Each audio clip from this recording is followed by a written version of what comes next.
ഈ നടി ആക്രമിക്കപ്പെട്ടതുമായിട്ട് ബന്ധപ്പെട്ട കേസിൽ ശ്രീജിത്ത് പണിക്കർ ശ്രീജിത്ത് പണിക്കരുടെ ചർച്ചകൾ നിങ്ങൾ ശ്രദ്ധിച്ചിട്ടുണ്ടാവും. അദ്ദേഹത്തിൻ്റെ യൂട്യൂബ് ചാനലുണ്ട്, ശ്രീജിത്ത് പണിക്കർ എന്നുള്ള പേരിൽ തന്നെയാണെന്ന് തോന്നുന്നു. അപ്പോൾ ഈ ചർച്ചകളിലൊക്കെ വളരെ കാര്യകാരണ സഹിതം കൃത്യമായി ഈ കേസിൻ്റെ നാൾ വഴികളെ, അതിൻ്റെ വിധി, 1000-ലധികം വരുന്ന പേജുകൾ കൃത്യമായി പഠിച്ച് അത് കൃത്യമായിട്ട് അദ്ദേഹം അവതരിപ്പിക്കുന്നുണ്ട്. അപ്പോൾ അതിനെതിരെ ഈ ഒരു നടിയുടെ മറ്റോ കേസ് വരുന്നുണ്ടായിരുന്നു എന്നുള്ള രൂപത്തിലൊക്കെ ചില റിപ്പോർട്ടുകൾ വന്നിരുന്നു. പക്ഷേ ഇവിടെ നമ്മൾ മനസ്സിലാക്കേണ്ട ഒരു കാര്യം, അതുകൊണ്ടൊന്നും സത്യം മൂടി വെക്കാൻ ആർക്കും കഴിയില്ല. യഥാർത്ഥത്തിൽ സംഭവിക്കുന്നത് 2012-13 വർഷങ്ങളിൽ സിനിമാ സംഘടനയ്ക്ക് വേണ്ടി, അമ്മ എന്ന ആ ഒരു സംഘടനയ്ക്ക് വേണ്ടി മഴവില്ലഴകിൽ അമ്മ എന്ന പേരിൽ ഒരു വലിയ പരിപാടി, പ്രോഗ്രാം സംഘടിപ്പിക്കപ്പെടുന്നുണ്ട്. 13-ലാണെന്ന് തോന്നുന്നു. ഈ 2012 ഇവരുടെ ഒരു യൂറോപ്യൻ ട്രിപ്പും നടക്കുന്നുണ്ട്. അതിൽ ദിലീപ് അടക്കമുള്ള, അതിജീവിത അടക്കമുള്ള നടീനടന്മാരാണ് നായകന്മാരായിട്ട് 3 മാസം നീളുന്ന ഷോയിൽ ഉടനീളം പെർഫോം ചെയ്യുന്നത്. അപ്പം വിധിന്യായത്തിൽ വളരെ വ്യക്തമായി പറയുന്നുണ്ട്, ആ ഒരു ഷോക്കിടയ്ക്ക് അതിജീവിതയെ കാവ്യയുമായി ബന്ധപ്പെട്ട വിഷയത്തിൽ ദിലീപ് ഭീഷണിപ്പെടുത്തി എന്നുള്ള തരത്തിലൊക്കെയുള്ള വാർത്തകൾ മാത്രമല്ല, ഈ അതിജീവിത ആ തരത്തിലാണ് യഥാർത്ഥത്തിൽ കോടതിയിൽ നടന്ന ട്രയൽ സമയത്ത് ദിലീപിനെതിരെ ആരോപണങ്ങൾ ഉന്നയിച്ചിരിക്കുന്നത്. കാവ്യയുമായി ബന്ധപ്പെട്ട വിഷയത്തിൽ ദിലീപ് തന്നെ ഭീഷണിപ്പെടുത്തുകയും അമ്മ അടക്കമുള്ള സഹപ്രവർത്തകരടക്കമുള്ള ആളുകളുടെ മുമ്പിൽ വെച്ച് വളരെ വലിയ തോതിൽ ആക്രോശിക്കുകയും അതൊരു ബസ്സിനുള്ളിൽ വെച്ച് തന്നെയായിരുന്നു എന്നും മറ്റുള്ളവർ കേൾക്കെ തന്നെ യഥാർത്ഥത്തിൽ മാനഭംഗപ്പെടുത്തുന്ന തരത്തിൽ സംസാരിക്കുകയും മറ്റും ചെയ്തു എന്നുള്ളതെല്ലാം വിധിന്യായത്തിൽ അവർ പറഞ്ഞ മൊഴിയുടെ ഭാഗമായിട്ട് തന്നെ വരുന്നുണ്ട്. അപ്പോൾ കോടതി അതൊന്നും മുഖവിലയ്ക്ക് എടുത്തിട്ടില്ല എന്നുള്ളതാണ് നമ്മൾ മനസ്സിലാക്കേണ്ടത്. കോടതിയിൽ നടന്ന ക്രോസ് വിസ്താരങ്ങളും ചോദ്യങ്ങളും, ഒരു വേള കോടതി തന്നെ ചോദിച്ച ചോദ്യങ്ങൾക്കൊന്നും അതിജീവിതയ്ക്ക് കൃത്യമായ മറുപടി ഉണ്ടായിരുന്നില്ല എന്ന് വേണം നമ്മൾ കരുതാൻ. അപ്പോൾ ഇത്തരത്തിൽ കൃത്യമായ ചോദ്യങ്ങളും ഉത്തരങ്ങളും എല്ലാം ഒരു ക്രോസ് വിസ്താരത്തിനിടയ്ക്ക് നടക്കും. കോടതിക്ക് സംശയമുണ്ടെങ്കിൽ കോടതി കൃത്യമായി ചോദ്യങ്ങൾ ചോദിക്കുകയും ചെയ്യും. ഇത്തരത്തിൽ ഒരു വനിതാ ജഡ്ജിയെ തന്നെ കൃത്യമായി ലഭിച്ചിട്ടും അവിടെ തൻ്റെ ഭാഗം അവതരിപ്പിക്കാനോ അത് കോടതി ചോദിച്ച കൃത്യമായ ചോദ്യങ്ങൾക്ക് കൃത്യമായ മറുപടി നൽകാനോ അതിജീവിതയ്ക്ക് ഈ ഒരു ക്രോസ് വിസ്താരത്തിനിടയ്ക്കോ ഈ ട്രയൽ നടക്കുന്ന ഒരു സമയത്തും കഴിഞ്ഞിട്ടില്ല. പ്രോസിക്യൂഷൻ ഹാജരാക്കിയ തെളിവുകൾക്കും ഇതേപോലെ വിശ്വാസ്യത ഇല്ല എന്ന് നിസ്സംശയം കോടതിക്ക് ബോധ്യപ്പെടുകയായിരുന്നു. അപ്പോൾ വളരെ ചെറിയ ചില സൗന്ദര്യ പിണക്കങ്ങൾ ഉണ്ടായതൊഴിച്ചാൽ യൂറോപ്യൻ ട്രിപ്പിനകത്തും അതേപോലെ അതിനുശേഷം നടന്ന അമ്മ പ്രോഗ്രാമിലും ഒന്നും തന്നെ കാര്യമായ ഇഷ്യൂസ് ഇവർ തമ്മിൽ ഉള്ളതായിട്ട് പ്രോസിക്യൂഷന് പറഞ്ഞ ന്യായങ്ങളിൽ നിന്ന് കോടതിയിൽ തെളിയിക്കാൻ കഴിഞ്ഞിട്ടില്ല. പക്ഷേ ഇവർ ഈ പറഞ്ഞ വാദങ്ങളിലൊക്കെ തന്നെയാണ് ഇപ്പോഴും കൃത്യമായും അത് തന്നെ തുടർന്ന് പറഞ്ഞ് പോവുകയും ചെയ്യുന്നു. അപ്പോൾ 2013 കഴിയുന്ന ഈ ഒരു വിഷയം, അന്ന് ഇവർ സൗന്ദര്യപ്പിണക്കത്തിൽ ആവുന്നു.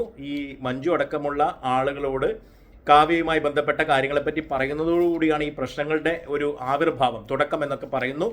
പക്ഷേ 14, 15, 16 കഴിഞ്ഞ് 17 3-4 വർഷങ്ങൾക്ക് ശേഷം ദിലീപ് ഇങ്ങനെ ഒരു ആക്രമണ പരിപാടി പദ്ധതിയിട്ടു എന്നൊക്കെയുള്ള യഥാർത്ഥത്തിൽ പ്രോസിക്യൂഷൻ്റെ വാദം പൂർണ്ണമായി കോടതി തള്ളിക്കളയുകയാണ് യഥാർത്ഥത്തിൽ ഈ ഒരു വിധിന്യായത്തിലൂടെ ചെയ്യുന്നത്. അപ്പോൾ ന്യായം തീർച്ചയായിട്ടും ദിലീപിൻ്റെ ഭാഗത്താണ് ഉണ്ടായിരിക്കുക. തീർച്ചയായിട്ടും ഇത്തരത്തിലുള്ള ഗോസിപ്പുകൾ പറഞ്ഞു പരത്തുന്നതിൽ എന്തെങ്കിലും ഈർഷ്യയുള്ളത് കാരണം അങ്ങനെ ഒരു പക്ഷേ ഒരു എന്താ പറയുക, ദേഷ്യപ്പെട്ടുള്ള സംസാരമോ മറ്റോ ഉണ്ടായിരിക്കാം. പക്ഷേ അത് നേരിട്ട് ഇതേപോലെ ഈ അതിജീവിത പറയുന്ന പോലെ ഒരു ബസ്സിനകത്ത് വെച്ച് നടന്നിട്ടില്ല. അവരുടെ അമ്മയുടെ മുൻപിൽ വെച്ച് ഇത്തരത്തിൽ മാനഭംഗപ്പെടുത്തുന്ന രൂപത്തിലൊന്നുമുള്ള ഒരു വാക്കേറ്റമോ മറ്റോ നടന്നിട്ടില്ല.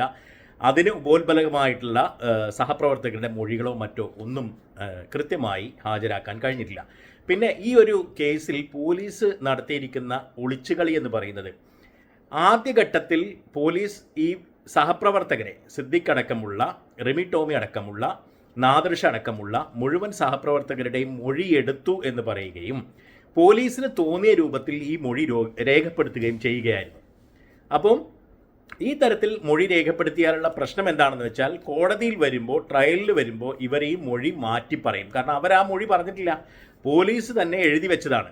അത് അവർക്ക് തെളിയിക്കാനോ അല്ല, പോലീസ് കടലാസിൽ എഴുതി വെക്കുന്ന ആ ഒരു മൊഴിയെ കൃത്യമായി കോടതികളിൽ അവർക്ക് പറയാനുള്ള കാര്യങ്ങൾ അത് കൃത്യമായി പറഞ്ഞുകൊണ്ട് അവരത് പറയുമ്പോൾ സംഭവിക്കുന്നത് മൊഴി മാറ്റി പറഞ്ഞു എന്നുള്ള രൂപത്തിൽ കാര്യങ്ങൾ വരികയാണ് ചെയ്യുക. അപ്പോൾ പോലീസിൻ്റെ മൊഴിയെടുക്കുന്ന സമയങ്ങളിൽ, സാക്ഷി വിസ്താരങ്ങളുടെ സമയങ്ങളിലൊക്കെ യഥാർത്ഥത്തിൽ പോലീസ് കൃത്യമായി അവർ പറഞ്ഞ മൊഴികൾ എഴുതാതെ പോലീസിൻ്റെ മനോമുകുരങ്ങളിൽ തെളിഞ്ഞ എന്താ പറയുക, അത്തരത്തിലുള്ള സങ്കല്പ മൊഴികളിലേക്ക് പോലീസ് പോവുകയും പ്രോസിക്യൂഷൻ കോടതിക്ക് മുന്നിൽ കൃത്യമായി തോറ്റ് തുന്നം പാടുകയും ചെയ്തു എന്നുള്ളതാണ് നാം സാധാരണക്കാർ മനസ്സിലാക്കേണ്ടത്. അപ്പോൾ വിധിയുടെ ആനുകൂല്യം യഥാർത്ഥത്തിൽ ദിലീപിന് കിട്ടാൻ കാരണം തെളിവുകളുടെ അഭാവം തന്നെയാണ്, മറ്റൊന്നുമല്ല.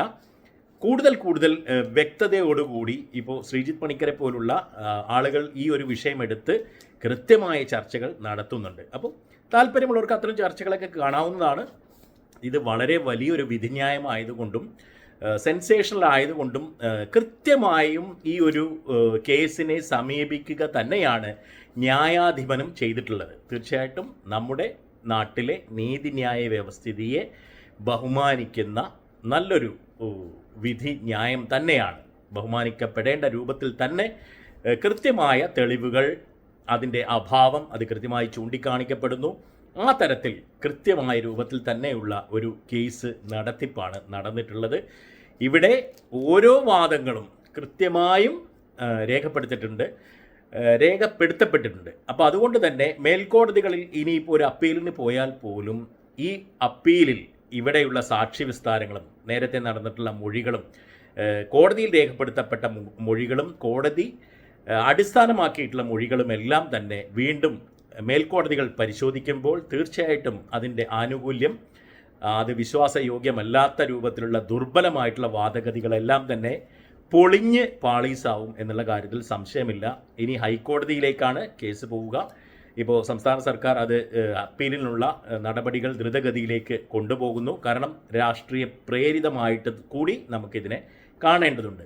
അതേപോലെ തന്നെ ഇനിയിപ്പോൾ ഹൈക്കോടതിയിൽ നിന്ന് അവർക്ക് അനുകൂലമായി ലഭിച്ചില്ല എങ്കിൽ ഒരു പക്ഷേ സുപ്രീം കോടതിയിലേക്ക് പോകാനും സാധ്യതയുണ്ട്. പക്ഷേ ഇവിടെയൊക്കെ കേസ് തള്ളിപ്പോകാനുള്ള സാധ്യതയാണ് നമുക്ക് ഏറ്റവും കൂടുതൽ ഉറപ്പിച്ച് പറയാനാവുക. നോക്കാം.